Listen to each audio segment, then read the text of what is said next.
Welcome back to Friendship Knits. This is Anita and I'm Andra, and today we're filming our 10th episode of our Friendship Knits podcast. We're following a common structure where we first talk about our finished objects, then about the whips, and sometimes also acquisitions or plans or whatever. Yes. If you're a returning viewer, you might have noticed we're in a different space than where we usually film. And that's because we used to film in Anita's room at our back then shared flat. But I moved out like a month ago. So this is now my little studio and it's like the living room area. So that's why it looks different. Yeah, and actually I also changed room within the same flat I was living in before. So I didn't move the flat, but just the room. So it's just easier for us to film at the Andra's place now. So Yeah. we want to make this our new filming setup. So today I'm wearing the Camisole number 9 by My Favorite Things Knitwear. I knitted it in pure silk by Knitting for Olive in the color Poppy Blue. And I'm wearing the Fausta bralette by Low-Key Bold Knits. And I knitted it in Long Yarns Merino 400, held it double. And yeah. I just came back from holidays. I was in Denmark with my husband. First we visited Copenhagen and then we were like in the outskirts of Aarhus. I don't know how it's called. Aarhus? How would you pronounce it? I would say Aarhus, but or I'm sure it's wrong. I'm sorry. Sorry. In German you would say Aarhus, so. Yes, and there in Aarhus I bought some cashmere yarn for the first time. I was very excited to buy such a luxurious yarn.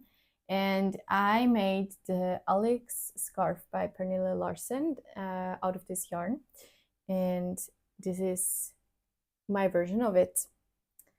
I used the 4.5 millimeter needles or US 7. The good thing is that with the scarf you don't really need to make a gauge swatch and you can just start. And yeah, I was just like thinking about what fabric I like which needle I want to choose, how the fabric should turn out, and I'm really like happy how it is. It's very flowy. Yeah. In the end, my Alex scarf measures 117 centimeters and is 14 centimeters wide when not stretching it, so just laying it flat. I did some modifications. I did a I-cord edge at the edge of the scarf, so it would be reversible. Pernille suggests to do just on the one side do the purls and on one side do the knits, so there would be like a right and a wrong side, and that's what I wanted to avoid. So when wearing it I don't have to look how it lays. I can just throw it on and I'm good to go. So the Alex scarf is constructed in a way that you do increases in the 2x2 ribbing, and then when you're in the middle of your yarn or in the middle of your desired length, you just start to do the decreases on the other side. So you're not creating a triangle, yeah, but it is like when doing the increases, Pernille tells you to always make one left. So you're always making a knit stitch when increasing. But she also says that when you're like creating the next purl column, and I'm not really sure why she does that, and I decided to make one right purl. So I'm just like, it's leaning in the same direction, but I'm having a purl, and then it's not like first a knit and then goes on in a purl. I hope that's clear. So I did that and it worked out fine. Interestingly, the make one right purl and the make one left is leaning in the same direction, which always confuses me, but it works out. So I can recommend doing that. And at the start, I was a little bit frustrated because my ribbing wasn't looking very neat. I also think the yarn isn't the easiest to make, or like because it's so soft, I don't know, and it's just one strand, it just really showed all the irregularities. Irregularities. And then I looked up how I can do neater purls, because I mean, I think it's a common thing where the second knit stitch is just like getting wider because the next purl stitch is looser. So I looked this up, and I can like link the video in the description box. I thought it's very helpful, and from that point on I did the purls as the kind woman said, and I think it's not perfect, but I'm very happy with it. Amazing. Yeah. Also in the middle I started doing the increases, and I'm having a part where the scarf is straight because I wanted to just get out a little bit more length, but I didn't want it to get any wider. So yeah, that's why, or that's also a modification I made. Yeah. Amazing. It grew a little bit with blocking, but actually it's the perfect length now. I didn't really look at the length, to be honest. I just wanted to use up these like 50 grams of cashmere. So I'm a lucky girl that it just all worked out. Yeah. But cashmere in general does grow with wearing, right? A little bit. I don't know. We will see. We'll see. But it looks amazing. I love it. Yeah, and it's so special that the first time I bought cashmere, it's like on this special trip in Denmark. I think it just fitted very well, and also of course it was like half the price that I would have paid in Switzerland. So that's also a good thing. Yes. Good side effect. Amazing. Yeah. My finished project is also by Pernille Larsen, also known as Knitting for Olive, and it's the late summer wrap.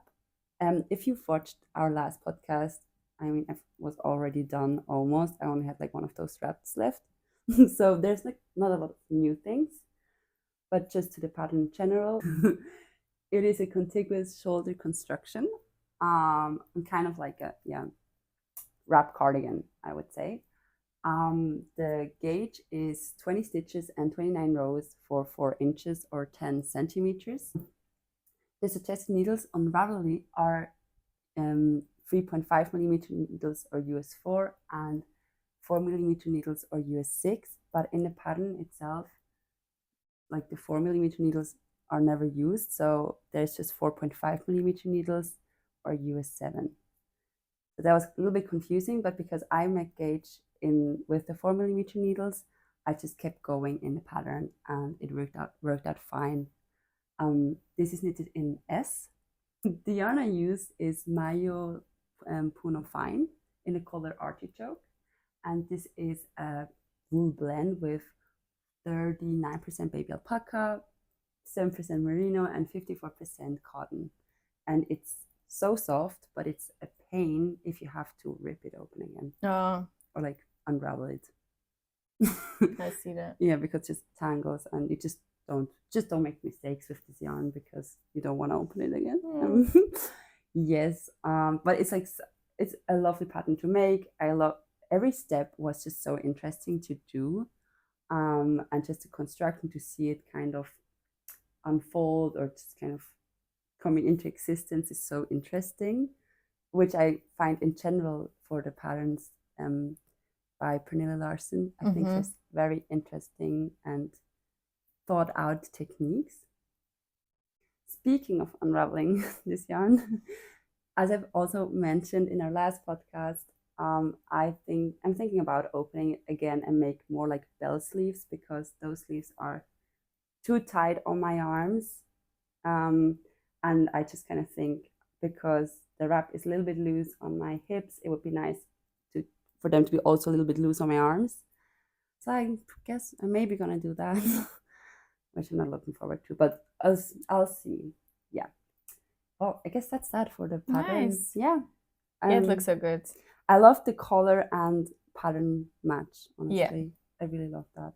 Such a good summer cardigan. It really is. And it's also not, I mean, it's alpaca and it's like very warm, but it's not too warm. I feel like it's nice in the evening, like here in Switzerland in the evening, which I'm actually surprised about, but I love. Yeah, nice. The first whip I'm going to talk about is the Spicy Slipover by Le Pull. I'm using Knitting It for Olives Merino in the color Red Currant. I finished the body and I'm working on the back ribbing right now. Actually, it has a split hem, which I wasn't aware of, and I have never knitted one, so I am excited to see whether I think it's like flattering for me or not. Yeah, I'm using 4mm needles or US size 6.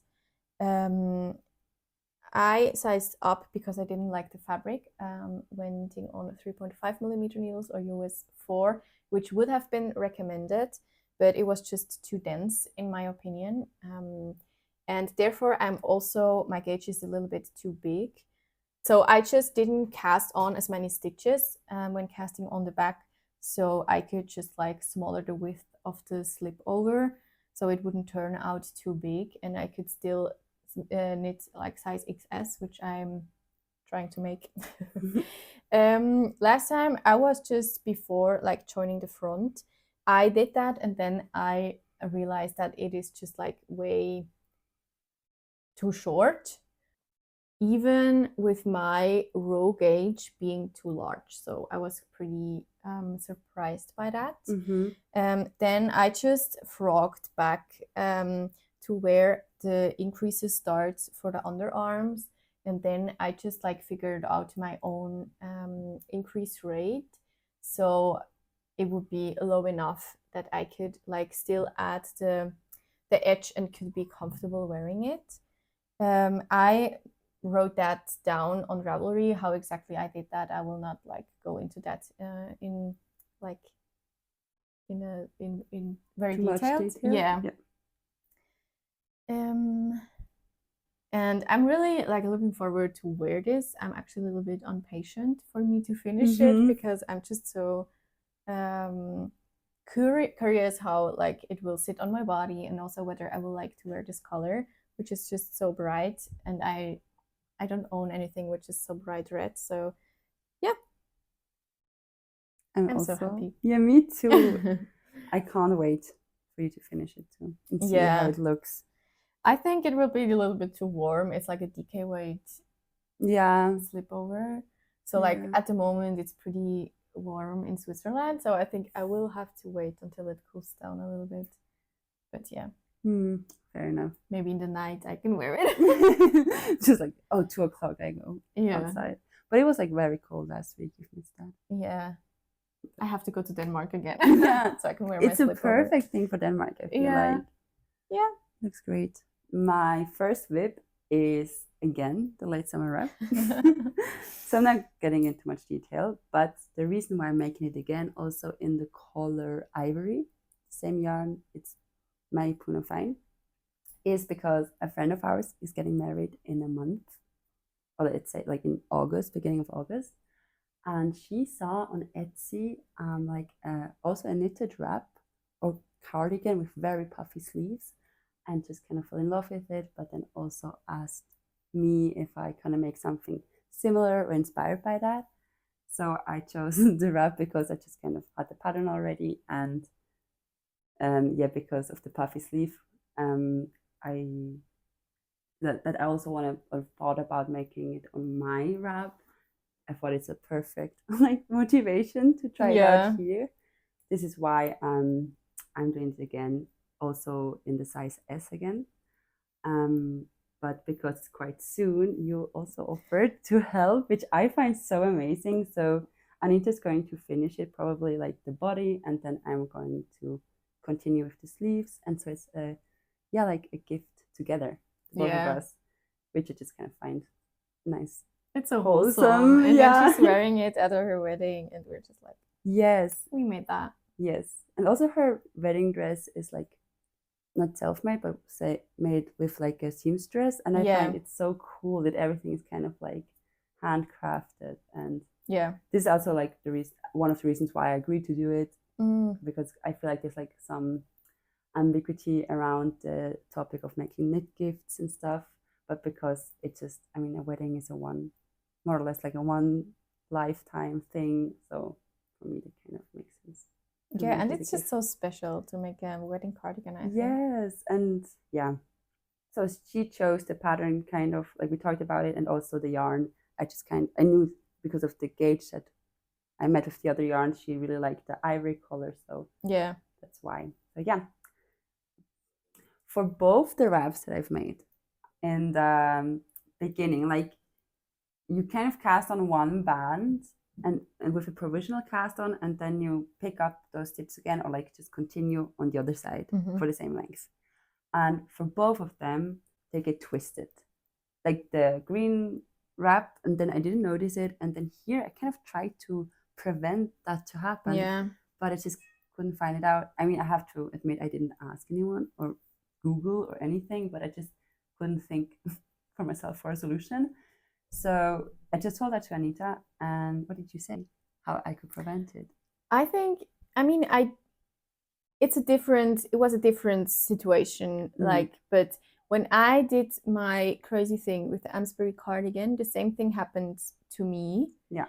And I was just thinking whether the Judy's Magic cast on would maybe prevent for that to happen, because there, at least in stockinette, I haven't done it in ribbing yet. I think there I know that it just like goes on, like you can't see it at all. So maybe that would be a possibility. Yeah, like good to try. So like if you have tried this one, or you've made this wrap and you or something similar, and you know, like a solution, or even tried your method, or the suggestion, like let us know please in the comment.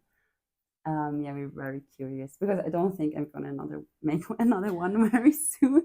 So I wouldn't be able to tell you guys. I'm so sorry. My next whip is the Fleur Tee by Brianna Mason. She's also known as Woolbird.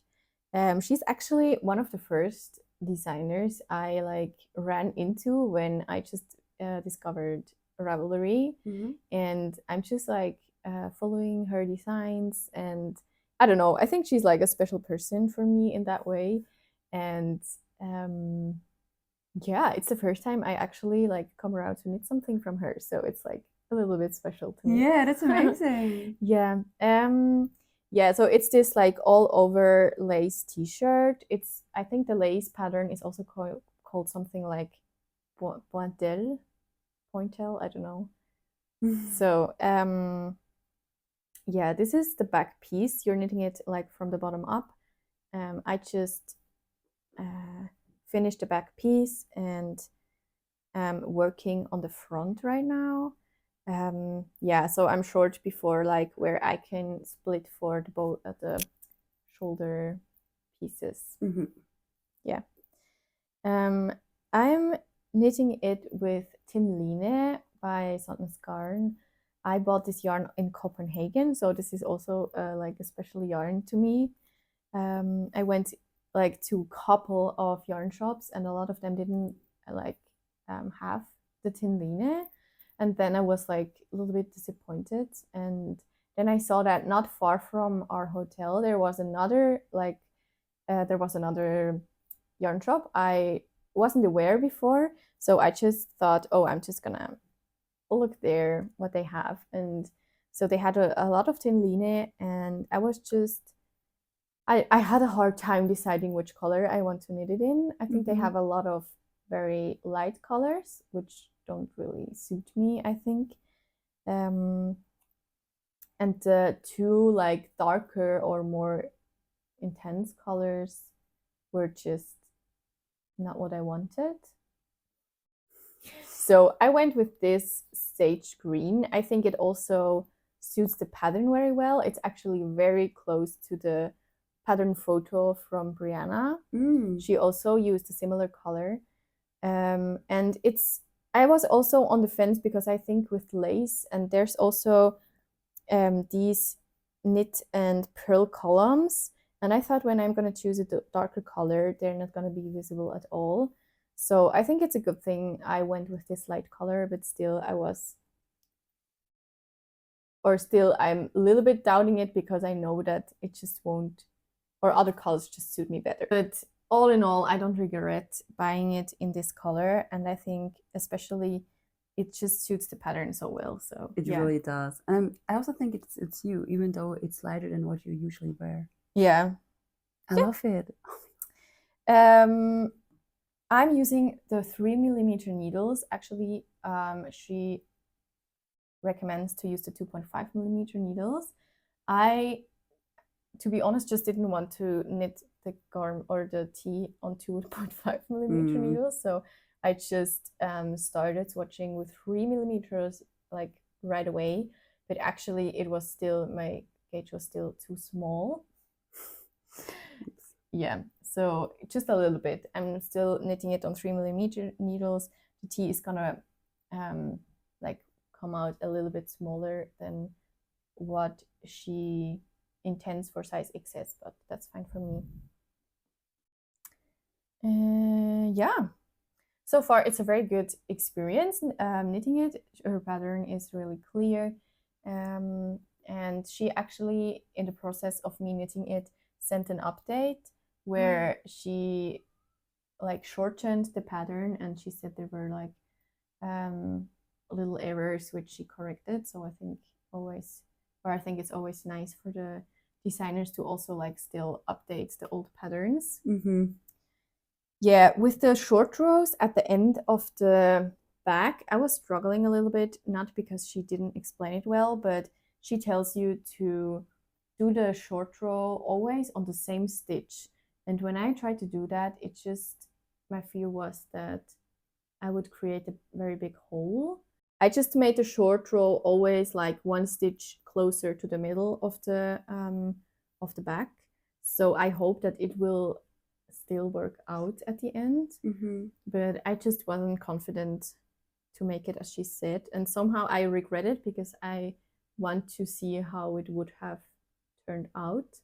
When you start to knit the Fleur Tee, Brianna gives instructions to make a tubular cast on, which I have never done before, and I was a little bit intimidated of it because I heard that it's just very like, I don't know, fiddly or just hard on the hands or whatever. And she has like her own instruction video, which is very clear. I can really recommend. And I just like got it for the first time, so I think that's really or speaks for her. She tells you in the video, she's like, actually there she explains how to do the tubular cast on for a sweater of hers. So it's like total different yarn and everything. And she tells you there to start with a smaller needle. So I did that and did the tubular cast on with the 2.5mm needles. But then when I went back to the pattern and I wanted to look up like where does she change the needle, I saw that in the pattern for the Fleur Tee, she tells you to do the tubular cast on already with the 3mm needles, or like on the 2.5mm needles there, but just to not change it, to just start the tubular cast on with a needle you're gonna knit the whole tee in. And that's like a mistake I made, but actually I think it doesn't make that much of a difference. I think when it does make a difference, it's probably just a little bit more cinched in. But I think I'm very happy for that I made it for the first time, and it's just very neat. So I'm very happy with it. Yeah, it looks very good. I feel like it's just like round. Yeah, I don't know. They're not any like irregularities. Irregularities, you know. Yeah. Irregularities. Yeah. Oh God, That's that was too aggressive. So I'm really happy how it came out for the first time. I made it, but I can just also say that she explains it very, very clearly. My second work in progress is the Camisole No. 2 by My Favorite Things Knitwear. It is a 3x3 ribbed sleeveless top that is worked bottom up. So the suggested gauge is 28 stitches and 32 rows for 10 centimeters or 4 inches with 3mm needles or US 2.5.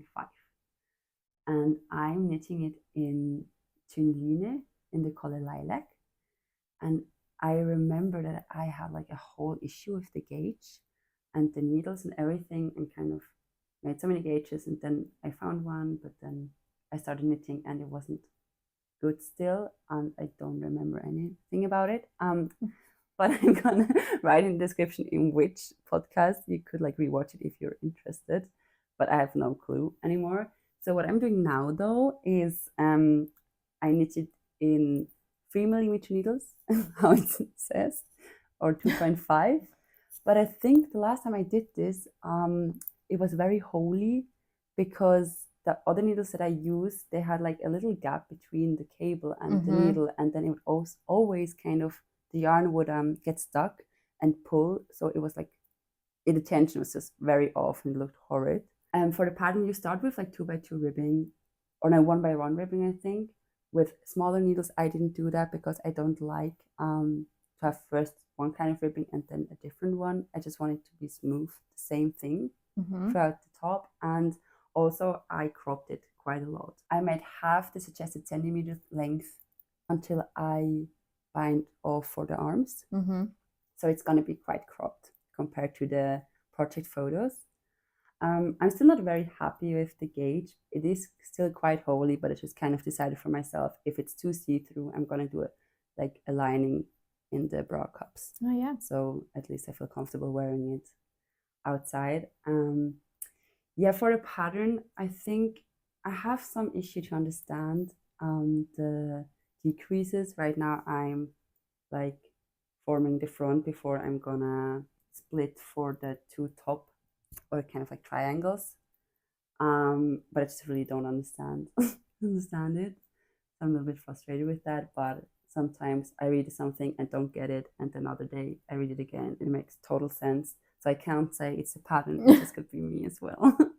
I get that. Yeah, it's so confusing sometimes. But yeah, I'm really looking forward for it to be finished, because I kind of pictured myself to wear it in the summer, and now it's like the top of summer almost. So I kind of want to have this done, also because it's been so long on my needles.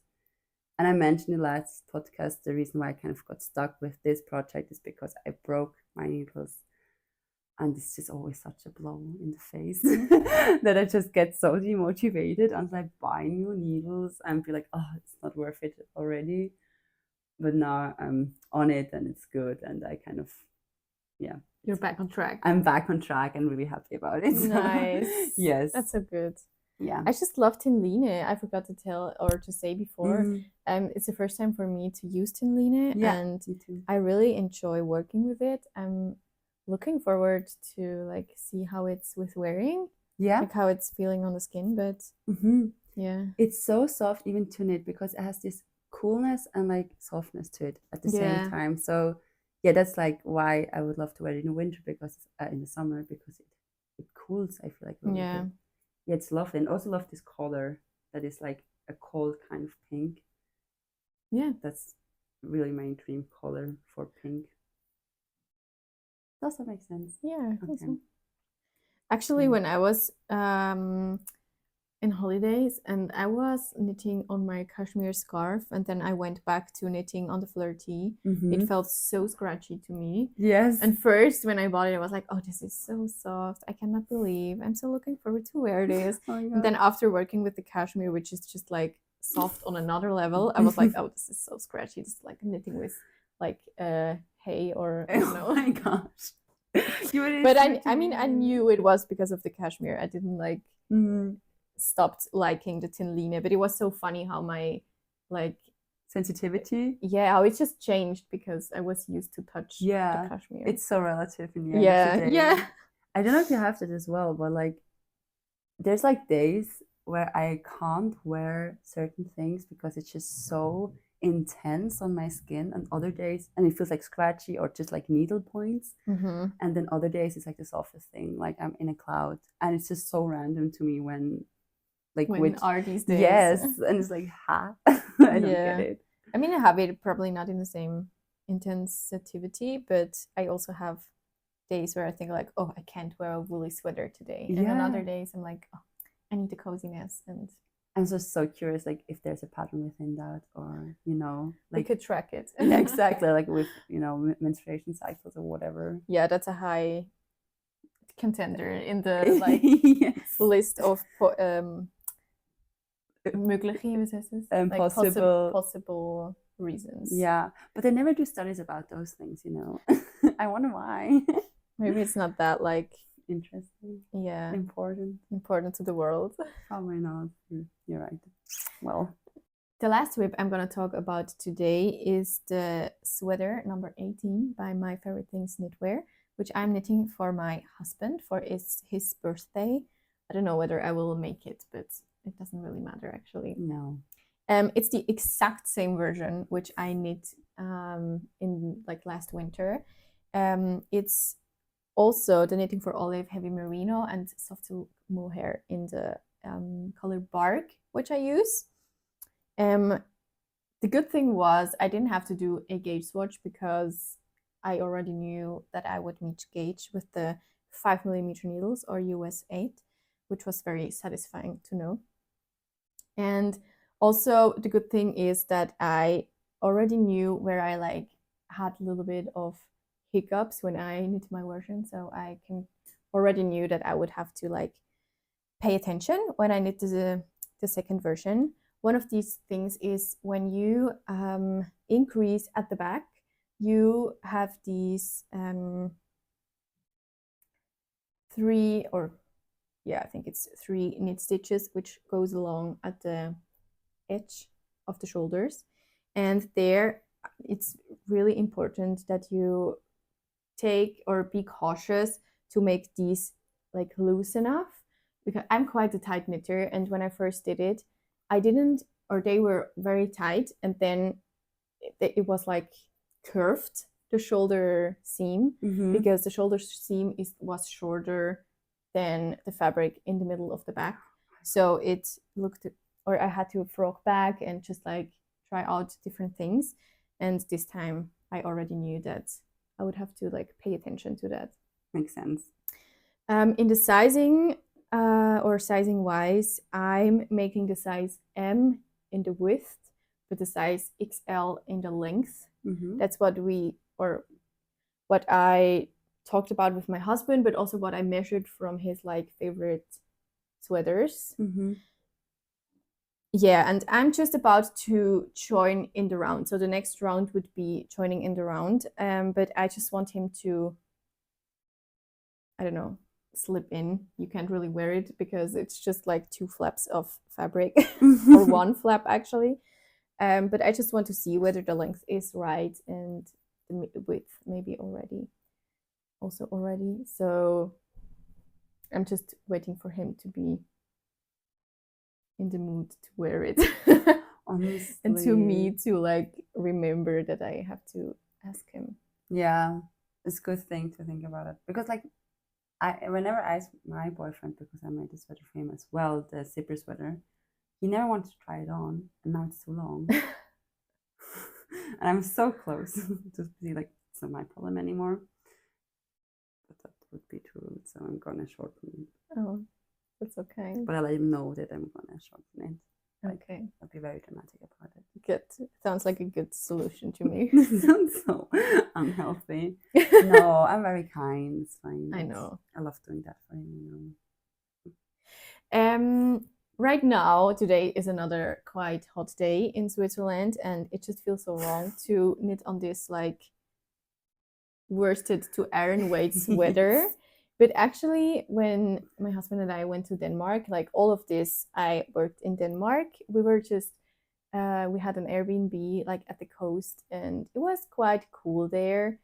And we were both like a little bit sick of the very hot weather here. So we said like, we're just gonna be pretend that it's autumn. So because we just wanted a break. So we ate porridge and just pretended that it's autumn. And therefore it was just a perfect knit, but right now I'm not very like in the mood to knit on it, so we will see how we like go further from this point. Maybe it's also on a little bit on a break until it like cools down again here. It Cools makes down again. so much difference. I feel like it's really a thing to consider. Yeah. And also, I'm looking forward to when the neckline is like I can add the neckline, because I always think that sweaters look so silly without the neckline. It's Yeah. just so, I don't know. But don't you Weird. sometimes like do it after joining the arms? Yeah, that's what I'm gonna do. Like, okay, and yeah. join the arms, and the first time the merino is gonna like run out, I will cut the mohair and add the neckline. Fair enough. Yeah. Yeah, and actually, I was first, or this is actually the first project I'm doing a second version of, and I'm not mad about it, because I think this sweater is so fun to knit, because it's the perfect like mixture between, it's a very mindless knit, you know the rows, or I mean I have to have the chart with me, because all of the chart I think goes over like 45 rows, and there's like always a different row, so I can't remember it, but it's just easy, because then it's a row of purls or a row of knit, and I mean I just have to look at it once, and then I'm good to go. So it's always, there's a lot of, wat heißt afwechseling? Interchange, no. Diversity. Yeah. Diversity. Yeah. Okay. So it feels there's a lot of diversity when knitting it, but it's still very mindless. So I'm just still having a blast knitting the second and even larger version of the sweater number 18. Yes, that's so cool. Yeah. Amazing. And yeah, as I didn't do any modifications other than mixing up the sizes. So yeah. Like one reason why I didn't get around knitting that much is I'm a little bit of a slump, but I kind of compensated with sewing. So I made a knitting set, because I have so many different kind of needles that I bought wherever, and they usually just laid around in my room and or on the bed, and I broke them, or I didn't have the ones I needed with me. And to kind of, yeah, with like moving and cleaning everything up, I made this set that I'm so proud of. And it looks like this. So it has the wooden ones down here. Like the idea was, it doesn't look perfect. It's not finished yet, but down here are the wooden circular ones. Here are the cables, and usually the cables for like resting stitches. And here are the more metallic ones, but you can see I already have to change my system. Then here are the shorter DPNs, and here are the longer ones, and here are the shorter DPNs. Here is just like some of the stitch markers, and in here is like everything else. And yeah, I didn't use a pattern, but I followed like very loosely an instruction tutorial videos where there is an actual pattern one can buy, but I didn't want to do that because I had very specific needs. But it really helped me to think through like the steps, and also to sew in the zipper. So I'm gonna link it in the description if you want to make your own knitting set. Yeah, I think it's just so cool, so beautiful. Thank you. And it's very organized and thought through. I'm actually very obviously proud of it, that I thought it through so well. That's honestly. so cute. Thank you. Actually, Leandra, like the first time we saw each other was when we went to IKEA together, and you just took it with you that you could show me, and you were like overly proud, like, look at this, what I made. You're like standing at the entrance, like I didn't. We said hi, but then the next thing was that. Yeah, you have to look at this. Yeah. That was so cute, and I think it's very like, it's so cool that it's very understandable that you're so proud. Thank you so much. You're so kind. Yeah, that's that. Yeah. So cool. We're at the end of this episode, and please let us know what you have been knitting or making while watching this episode.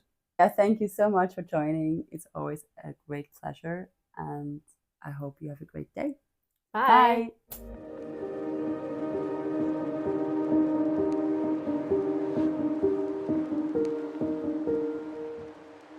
So it's calmer here, I hope. Besides the babies crying. Yeah. If you hear, it's my neighbors.